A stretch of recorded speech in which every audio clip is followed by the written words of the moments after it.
Imagine standing inside a house that breathes. Not the breath of life, but the cold, stale air of secrets kept for decades. Your Isla Thorne. For 10 years, you've been haunted by a ghost, a girl named Eden Galloway who vanished into the thin, Virginia air when you were both just 16. You've spent every waking moment of the last decade believing Eden was a victim. A girl snatched away by the predatory elite. That's why you're here, posing as a journalist, infiltrating the Corrigan mansion. A fortress of wealth and corruption. But then, you find it. Tucked away in a hidden compartment of a desk belonging to the Corrigan patriarch isn't a ransom note. It's not a photograph of a captive girl. It's a ledger. And in the back, in handwriting you'd recognize anywhere, Eden's handwriting, is a list of names. A list of bank accounts. And a single sentence that chills you to your marrow: they think they own the world, but I'm going to make them pay for every inch of it. Suddenly, the air in the Corrigan mansion feels even colder. Because you realize, you didn't come here to save a victim. You might have just walked into the lair of a predator you never truly knew. To understand why Isla would risk her life to enter the lion's den of the Corrigan family, we have to go back. Before the mansions. Before the lies. Isla Thorne and Eden Galloway weren't just friends, they were survivors. Both orphaned young, they grew up in the sterile, unforgiving hallways of a group home. In a world that viewed them as statistics, they viewed each other as anchors. Isla was the quiet one, the observer. Eden was the fire. She was the one who promised they'd escape. At 16, they made a pact. A ride or die promise to leave the system behind and head for the neon lights of LA. But the night of the escape, the fire went out. Isla waited at the bus station for hours. 1 hour turned into 5. 5 turned into a lifetime. Eden Galloway never showed up. Nobody was ever found. No clues were left behind. Just a void that Isla has been trying to fill with obsession for 10 long years. So, how did a missing girl from a group home lead Isla to the most powerful family in Virginia?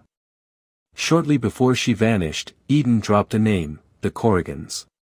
She claimed she had unfinished business at their sprawling estate. At the time, Isla thought it was just one of Eden's wild stories.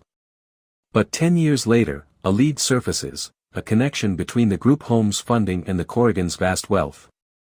Isla realizes that to find Eden, she has to become someone else. She sheds her past and adopts the persona of an ambitious journalist writing a profile on the benevolence of the Corrigan family. As she drives up the winding path to the Corrigan mansion, the house looms over her like a tombstone. It's a place where loyalty is bought, and silence is the only currency that matters. Isla thinks she's the hunter. She thinks she's the one pulling the strings. But as the heavy front doors swing open, she's greeted by the Corrigan sons. Men born into a bloodline that is far more lethal than it is loyal. She's inside. But as we saw in that office, the girl she's looking for might not be the girl she remembers. Within days, Isla is walking a tightrope. One slip of her journalist mask, and she's dead. The Corrigans don't just have skeletons in their closets, they have entire graveyards. But then, she meets him. One of the Corrigan sons. He's different, or so he seems. He offers her a glimpse behind the curtain, a way into the family's darkest digital files. But in a house built on corruption, can you ever truly trust a son of the devil? As Isla digs deeper, she finds the first major clue that breaks the case wide open. It's a time-stamped video from the night Eden disappeared. And what's on that tape changes everything. We're just getting started. In the next part, we'll dive into the dark secrets Isla uncovers in the Corrigan basement and the moment she realizes that her best friend might be the most dangerous person in this story. Being inside the Corrigan mansion is like walking through a minefield paved in gold. Every dinner conversation is a chess match. Every smile from the matriarch, Lillian Corrigan, feels like a blade held against Isla's throat. Isla plays her role to perfection. She asks the right questions, the ones an ambitious journalist would ask. She talks about their philanthropy, their legacy, their power. But at night, when the house settles into a heavy, suffocating silence, Isla becomes a ghost. She stalks the hallways, memorizing the security patrols, searching for the one thing the Corrigans can't buy, the truth. But the more she observes the family, the more she realizes this isn't just a home, it's a corporation of cruelty. The Corrigans don't just protect their wealth, they weaponize it. She sees the way they treat those beneath them. She sees the flickers of fear in the servants' eyes. And she begins to wonder. What did Eden see 10 years ago that made her so desperate to get inside these walls? In a house of monsters, Isla finds an unexpected shadow. Cyrus Corrigan. Cyrus is the black sheep of the bloodline. He has the Corrigan eyes, sharp and calculating, but he carries a weight the others don't. He sees through Isla's journalist facade almost immediately. He catches her in the library after hours, his hand gripping her wrist as she reaches for a restricted file. But instead of calling security, he whispers, "You're looking in the wrong place. If you want to find the bodies, you have to look at the ledger, not the letters." Isla is faced with a terrifying choice. Is Cyrus an ally? Is he a man looking for redemption from his family's sins? Or is he the most dangerous Corrigan of all, the one who uses the truth to lure you into a trap? Despite the danger, Isla forms a fragile, jagged alliance with him. Together, they begin to peel back the layers of the Corrigan Empire, uncovering a web of corruption that stretches from the Virginia State House to the very group home where Isla and Eden grew up. The Corrigans weren't just funding the home, they were using it as a hunting ground.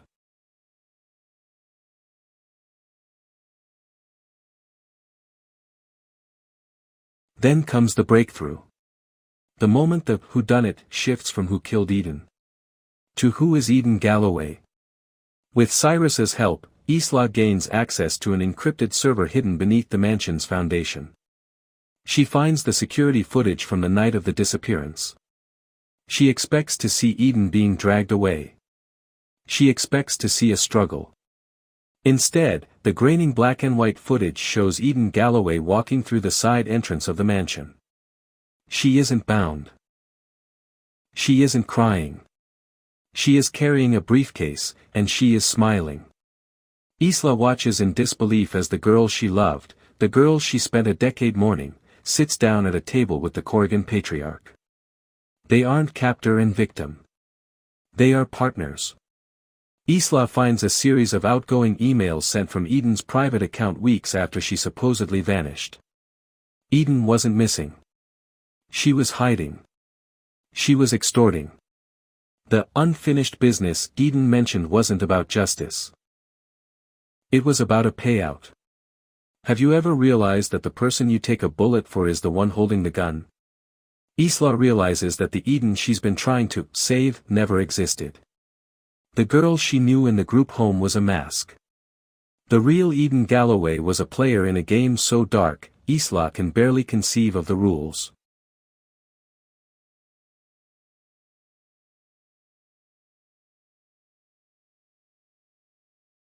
But there's no time for Isla to grieve her lost memories.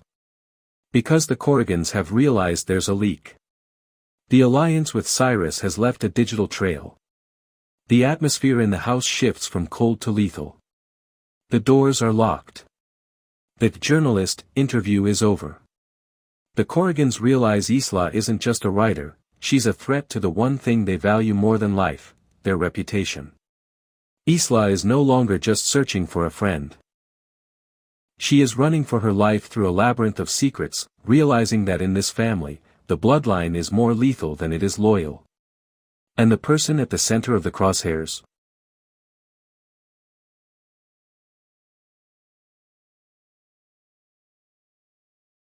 The truth isn't a light at the end of the tunnel. It's a weight that pulls you under. Isla Thorne is no longer the girl from the group home. She is a woman standing in the literal bowels of the Corrigan Empire. The basement of the mansion isn't filled with wine or old furniture, it's a digital graveyard.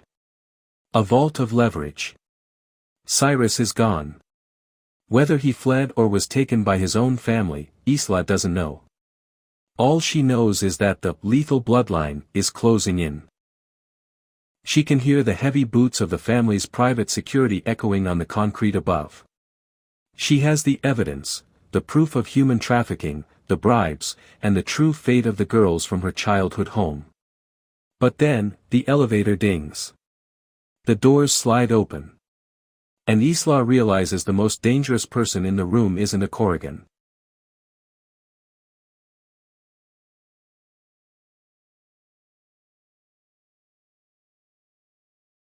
"10 years. 3,650 days of mourning. And there she is.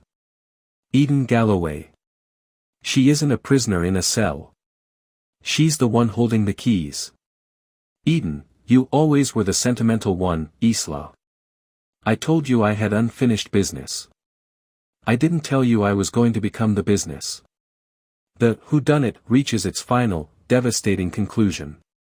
Eden didn't just stumble into the Corrigan world, she conquered it from the inside. She discovered their secrets 10 years ago and realized that justice wouldn't feed her, but blackmail would. She didn't disappear, she traded her soul for a seat at the table of the 1%. She looks at Isla not with love, but with pity. To Eden, Isla is a ghost from a past she's already buried.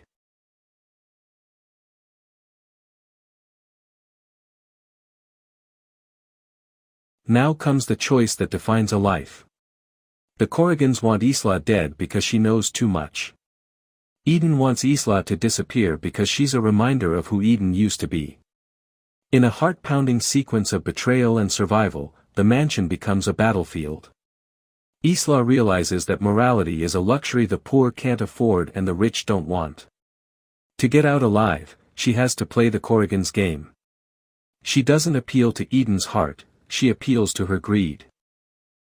The Corrigan dynasty doesn't fall with a bang, it begins to rot from the inside as Isla leaks the first set of files. But the victory is bitter. As the mansion glows in the distance, reflected in the rearview mirror of Isla's getaway car, she realizes she didn't find her friend. She lost her for the second, and final, time.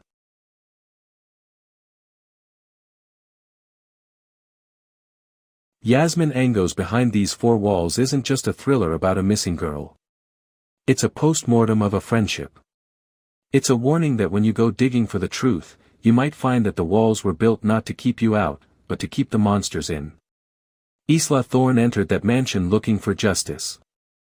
She left with the cold realization that wealth doesn't just corrupt the people who have it, it corrupts the people who want to take it away. The question remains for you. If you found out your best friend was a monster, would you still try to save them? Or would you become the one to burn the house down?